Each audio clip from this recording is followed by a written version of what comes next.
items. If there's anybody from the public that would like to come up and address council, you will have 3 minutes to speak, but please state your name for the record.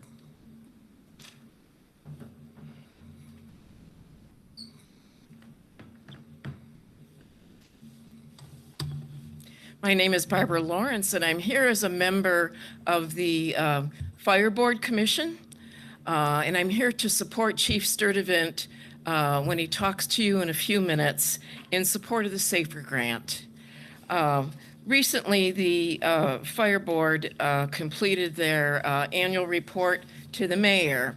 It was composed by our chair, Steve Purchase, who is unable to be with us this evening. But I wanted to share with you what I thought was a compelling statement by our chair, Steve Purchase. He says, LFD continues to up its game across the organization. Fire administration is providing clear leadership. Training is moving quickly to prepare new recruit classes. Prevention is now fully staffed with qualified fire inspectors. Logistics has launched new programs to better track inventory. Emergency management has taken a proactive approach to update emergency response plans. EMS supports some of the busiest ambulances in the country. The fire department has not missed a call in spite of almost a 6% increase in calls. So I'd like you to keep this information in mind when you listen to the chief this evening. As you know, he's been with us for a little over a year after a series of interim appointments. He is a true professional, and the Fire Board stands behind him. Thank you. Thank you. Do we have any additional public comment? Anything from online? No online registered to speak, so not seeing any more public comment. We will move on down the agenda. We are to presentation B, ad hoc audit committee report, defined audit plan. Councilman Spatafor. Thank you, Mr. President, and thank you for granting me the appointment to serve as chair of the ad hoc committee on audit. The report in front of you is rather brief, but it did take the, when did we start working on that? When we hired a new internal auditor. So it's been a few months that we started doing this work, but we had Mr. Randall come in and kind of evaluate the departments, the cost centers, and the work that would be involved with actually going through what is charter required for the audit. So our first meeting was spent focusing on what the requirements of the internal auditor were and what an internal auditor does. And we had Mr. Randall, who is by all accounts an expert in that field, speak to us about experiences that he's had in the past as auditor, what internal auditors do, provided us with resources from, I'll miss the names of the associations and you can correct me, but for lack of better terms, the internal auditors associations, to help us find out best practices and things like that. So what you have in front of us, though, is the charge that was issued by your resolution, which is an audit plan for 2025. And we have looked at sort of the language of our laws and decided that the 2025 plan will be for the 2024-2025 fiscal year. And this concludes in June. And the recommendations that you will see tonight for referral to the Committee on Operations is the resolution amending the City Council's permanent rules to create a permanent Committee on Audit, which would require an audit plan be filed with the City Council every June in time to start the budget year. So we're lining this sample audit plan up with the fiscal year and that recommendation that will be the next council, the next session of this council's job to adopt or alter. So you'll see here that Mr. Randall has identified December, January, February, March, April, May, and June, the payrolls and invoices and processes and departments that he's going to focus on. We did not ask him to wait to start his work until this was approved, because whether this was the final plan or not, the work he was going to do was going to be valuable regardless. So I believe he started already on the December plan. But I can have him walk through this a little bit more if you want, but it is rather detailed, and we are planning, we've already scheduled out the the resolution you developed putting this committee together expired next year. So this committee, we anticipate, will carry through the next leadership, regardless of who's in your chair, will carry through, and we have set our schedule to be the Monday of the last council meeting of the month to get a status report, so that at the first meeting of the month, the next month, we can report back to council on any audit findings or audit issues that the internal auditor has found, and maybe there will be none. So let's hope for that. So that's the tentative schedule for the next 6.5 months. And I will turn it over to Mr. Randall with your permission to add anything I've missed or add a little color if there's anything else. Thank you. It's a very exciting topic, so. Thank you, Councilmember Spatafor. I'll try to keep it brief. The professional organization is the Institute of Internal Auditors, IIA. And in that, I was considering what significant control risks are at the city. And recently, we are implementing the BS&A accounting system. In addition to accounting, they've started implementing it in the timekeeping as well for payroll.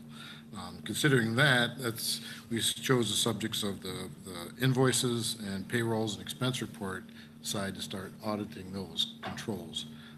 I have begun on the invoice side and the expense reports.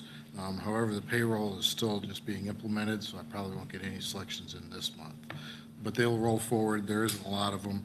And we allocated the selections out to prior year's budget expectations for each department and allocated selections out for more or less the large departments out there and left a smattering of others to make sure we hit the other departments as well.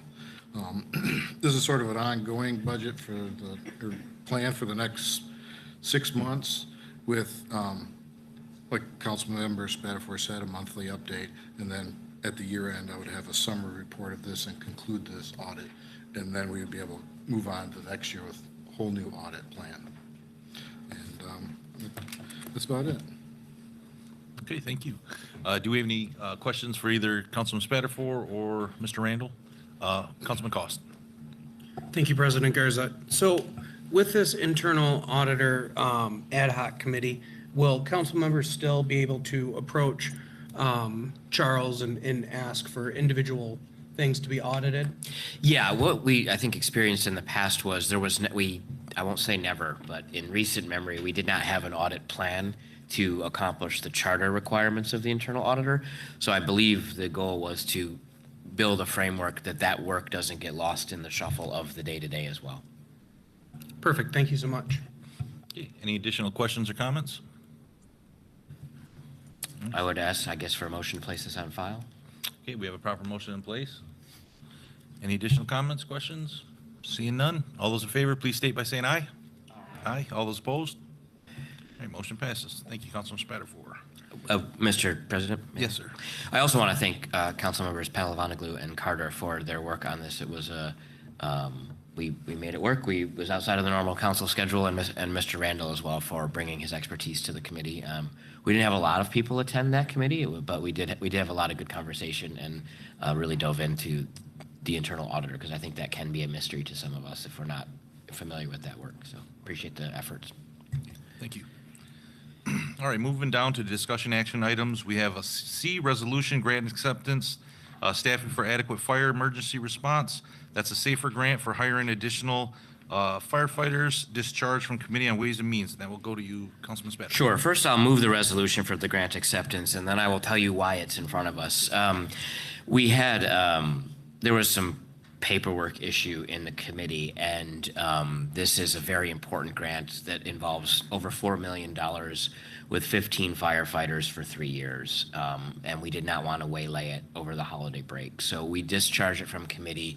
The electronic packet was correct in Laserfiche, but the paper packet was not, so we did not have the accurate information. The grant form in front of us was about tree trimming, and we thought $4 million was quite a bit of money to spend on tree trimming and still end up with stumps. So we discharged it so that the chief could be here this evening to explain to us what the SAFER grant was actually about. So I'm going to stop talking and, with your permission, turn it over to the chief. Sure. Chief Sturtevant. Good evening, Committee of the Whole. Yes, we applied for. Is your microphone? Is it? Can you hear me? Yep. How's that? Yeah, we applied for this grant back in 2023, and SAFER is an acronym for Staffing for Adequate Fire Emergency Response. And it is forwarded through the Department of Homeland Security and FEMA, and it provides funding for staffing for career volunteer paid fire departments. And we put together with a plan with my leadership team on a strategic approach to address our staffing challenges that would allow us to not only take advantage of the grant opportunity, but to also intermingle, if you will, the value we would get out of the grant along with current employees prior to discharge and or retirement. Now, the caveat for the grant is that the period of performance is 36 months, 3 years. Well, actually, it's 24 months with a 1-year extension that is always approved. And the caveat is that during that 36-month period of performance, we have to absorb these positions into our organization or lay them off. Based on our seniority projections, we have more than enough room from an attrition standpoint between now and 2028 to absorb these 15 positions into the organization. The period of performance does not kick off until the first week of March 2025, so we have up until March of 2028 to absorb. We've already begun the hiring process with some written testing.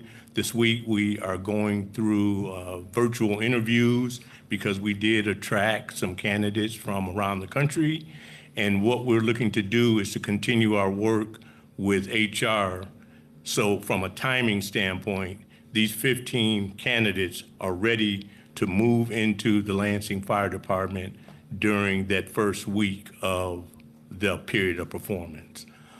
We are excited for this grant. As you are aware, our call volume is pushing 30,000 calls a year now. 80% of that is EMS related. There is some review taking place with the Tri-County EMS Advisory Board that possibly will allow us to stand up basic life support ambulances in conjunction with the advanced life support ambulances that we currently have. Our data and statistics reflect that about half of our EMS call volume is BLS related. So this will be a huge lift to be more efficient with our resources and our staffing as compared to where we are today. So we're excited about this $4.3 million from the federal government. There is no match. As long as we can absorb these 15 positions into the organization, we're good to go, and we're well on our way to making this happen, and just want to make sure that we've got support of the council. We do have the support from the mayor's office, the mayor's staff, and again, the department is very excited about this hiring initiative. All right, that is very good. Obviously, I can't speak for council, but I'm super excited about this. Is this just a one-time grant, or is there opportunities in the future to apply for the safer? This is a one-time for this particular fiscal year. Okay. But every year, Congress goes through the appropriation of monies that they outline for the Department of Homeland Security and FEMA as it relates to not only the SAFER grant, but there's an additional grant from FEMA and DHS that is termed AFG grant, which is Assistance to Firefighter Grant. And that's usually a set aside for tools and equipment and apparatus. So SAFER is strictly for personnel, AFG is for tools, equipment, apparatus. We're hoping that with the new administration at the federal level that'd be in place on the 20th of January, that these monies won't be significantly cut to where there will not be opportunity in the future. Okay, thank you. Do you have anything additional you'd like to add, Councilman Spatafor? No, just Okay. thank you. Do we have any additional comments or questions from council? All right, seeing none. Thank you. I think that speaks volumes, hopefully, that we all are very supportive of the fire department and everything that you guys do. So thanks for being here and offering your information of what this grant is exactly. Thank you so much for your support. Really you. appreciate it. And then we do have a proper motion from Councilman Spatafor. All those in favor, please state by saying aye. Aye. Aye. All those opposed? All right, motion passes. All right, moving down to Resolution D, outside legal counsel, Whites and Luxembourg, PC, to represent the city in the matter of City of Lansing versus Purdue Farm. City Attorney Greg Vanker. Thank you. I think that the title, it was mistitled when it was received at some point. White's Luxembourg currently represents us in the opioid litigation that is styled on all of our documents as City of Lansing versus Purdue Pharma et al. They are, White's Luxembourg specializes in mass tort litigation, which is what this is. It's kind of like class action litigation, but it's not quite class action. It's where everybody has a very similar claim and the courts take them all together instead of declaring them as a class. I won't get into how that works because it's exceedingly boring. But there is also litigation afoot regarding insulin pricing over the last, well, long period of time. And without getting into the gritty details of that, it is an allegation that there was essentially price fixing through silent action by the primary manufacturers of insulin and also by the pharmacy benefits management companies that would get contracted by entities like the City of Lansing to purchase insulin at large volumes for large groups of people that need insulin. Employees of the city, employees of other entities. In any event, we've done the work on our end at HR and with actuarial work from outside actuaries and determined that the city does have a decent claim if the allegations are true. There's an amount of money that is worth getting involved. I will note that we took a similar risk, and it's a pretty low threshold risk on our end, but we took a similar risk when we joined in with Whites Luxembourg to represent us in the opioid litigation. That has paid off pretty well. I think this council has received multiple rounds of money as supplemental appropriations. We're hoping to have a similar outcome with the insulin pricing litigation, but we need to hop in. And we have a good relationship with Whites Luxembourg through the opioid litigation. Paul Novak, who was a former council member and a former city attorney, is one of the principal attorneys in that litigation as well. And I've already spoken with him about this one. If approved, we would be filing a complaint real fast, which is good because there's a sort of early mid-January deadline to get in. So anyway, that's the background behind that. It would be a limited appointment onto approved outside counsel for this additional purpose. And I'm happy to answer any questions about that. Okay, do we have any questions for our city attorney? Is this an extra added cost to the city? No.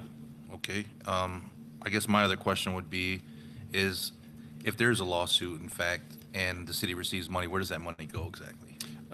It depends on if there are typically settlements of this type get limitations on how the funds can be spent.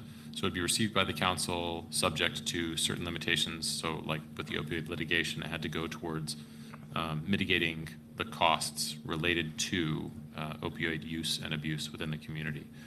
So some of that money went to HRCS, some of it internally, it got sent to HRCS, it got sent to LPD, LFD, and then our office had to review any contracts for services that were acquired with that money to make sure that it met the requirements of the settlement documents. Here, almost all of it would likely go back to general funds to offset the expenditure of money that, because we are self-insured for most prescription coverage, it's going to go back into general fund and get allocated towards that cost within the city internally.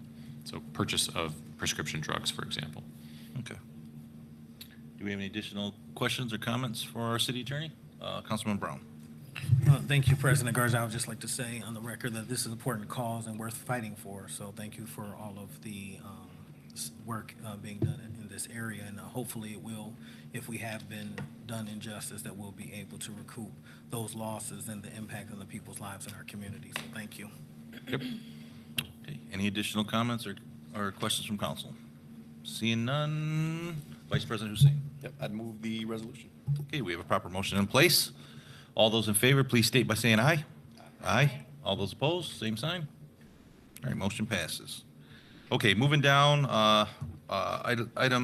discussion action item E, that's a resolution for the transformation of Brownfield number 87, New Vision Lansing, multiple addresses. So what we're looking for, what we're doing today is to approve this resolution during council, during committee of the whole, and then pass for final passage this evening at council.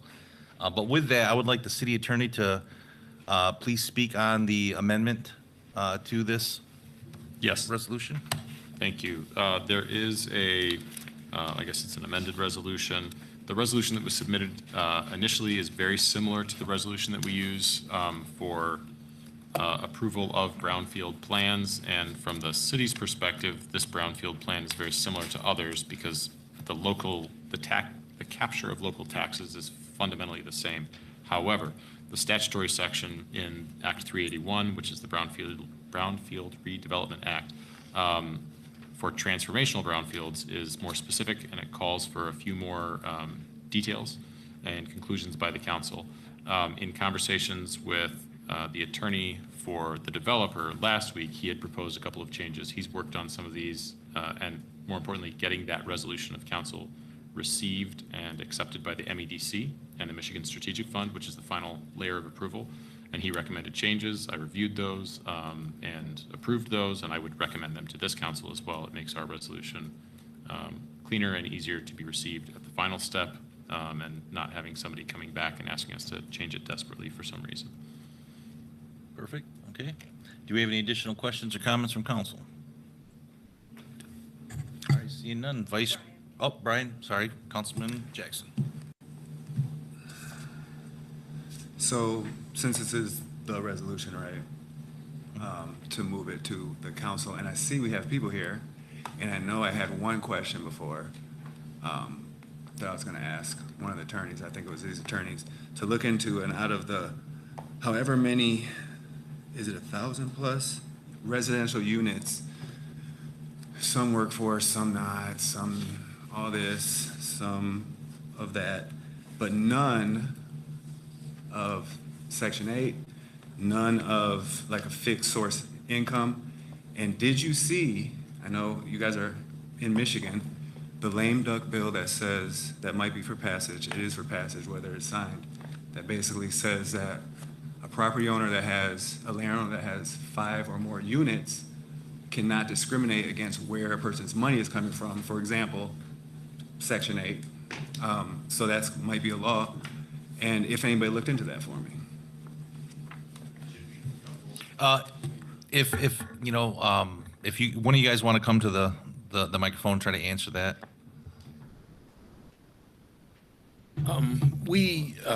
First of all, we don't discriminate against Paul, anybody. could you speak? Oh, I'm sorry. State your I name for the apologize. record. Paul Gentilozzi, New Vision Lansing. We don't discriminate against anybody or where their money comes from. Totally irrelevant to us. The missing middle program allows the tenant to pay up to 30% of their gross income, their annual wage income. So we have missing middle units that would allow someone that makes 80% of the aggregate mean income in the county to have a unit that qualifies at 30% of their wage. You're talking about LIHTC units, I assume, which would be the 30% to 60% category. And the rules there are the same. The rent is just less expensive.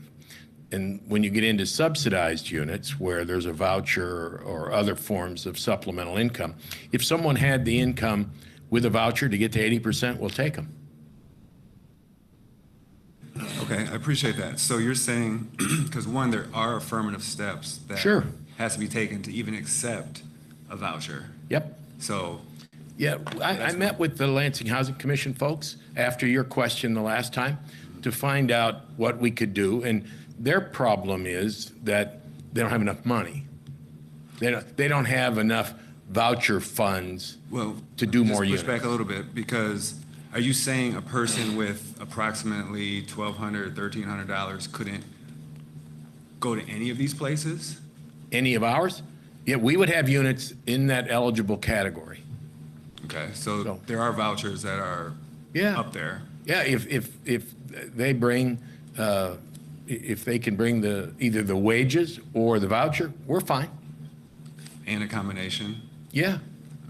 So then, because then you would have to take the affirmative steps to accept that. And Yes. go through the federal inspection Right. as well as the Yep. city. Yeah, that's another whole process, but we're willing to do that. Thank you. Yep. Thank you. Do we have any additional comments or questions from council? Seeing none, Vice President Hussein. Sure, I would move the Transformational Brownfield Plan 87 resolution. Okay, thank you. We have a proper motion in place. Any additional comments? Vice President, or I'm sorry, Councilman Spatafor. Just wanted to say, I want to thank everybody who has been available to me to discuss this. This is a huge commitment we're making, I think, as a body and as a city. There's a few more steps at the state, and then there's the whole building the things that are in front of us situation that's going to take a bit. But everyone in the city, I've appreciated the city attorney's office, the mayor's office, Mr. Gentilozzi and his team, and even some fellow members of council helping me sort through some of the questions I've had on this. So I don't have a lot to say tonight, but I do appreciate the work that's gone into getting to this point. So thank you. All right, thank you. Any additional comments? Councilman Cost.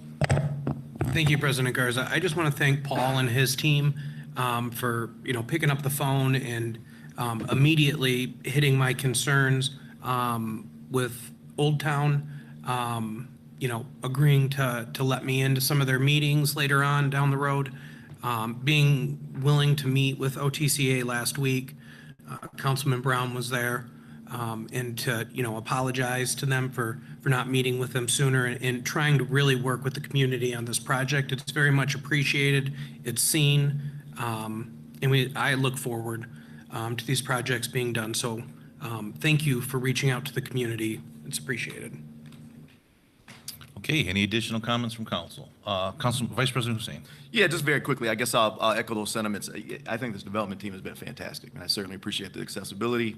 I think our EDC, I think our city attorney's office administration, I think everybody worked incredibly hard, and this is a massive, massive investment in the city of Lansing. I think you guys referenced the fact that this is the largest private non-automotive investment in the city of Lansing, and I truly believe that this will be transformational about 40 months from now.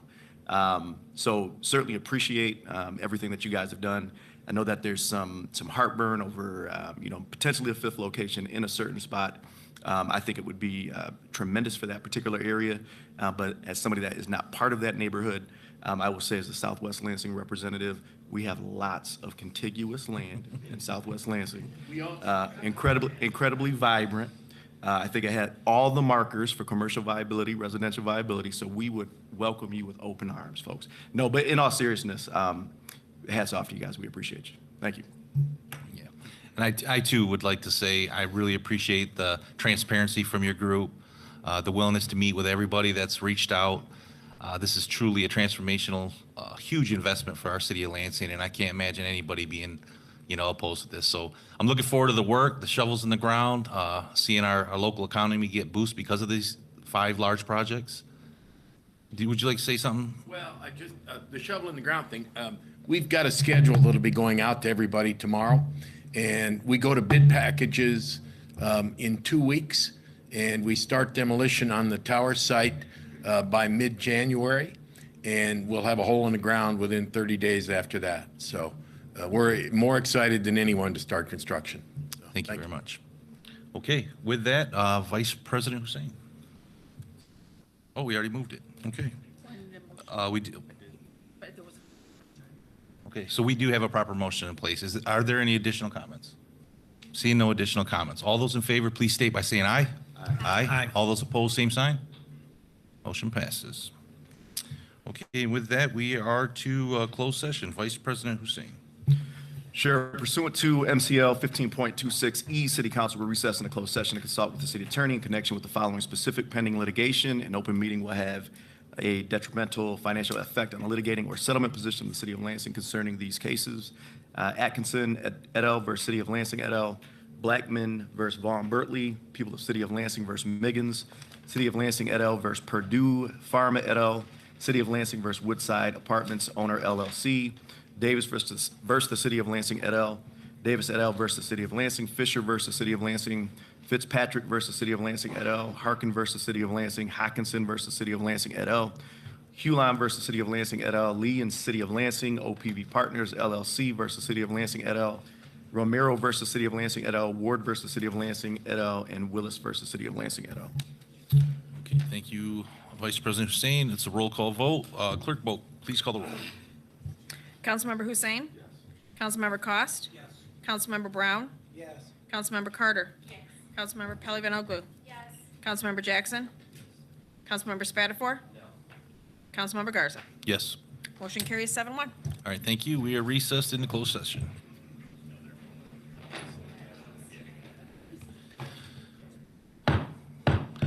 Committee of the Whole will reconvene, and with no further business, we are adjourned till 7 p.m. for our city council meeting.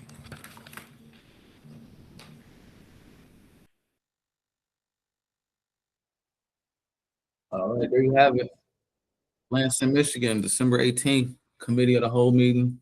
And big boy G30 projects, which are probably the biggest.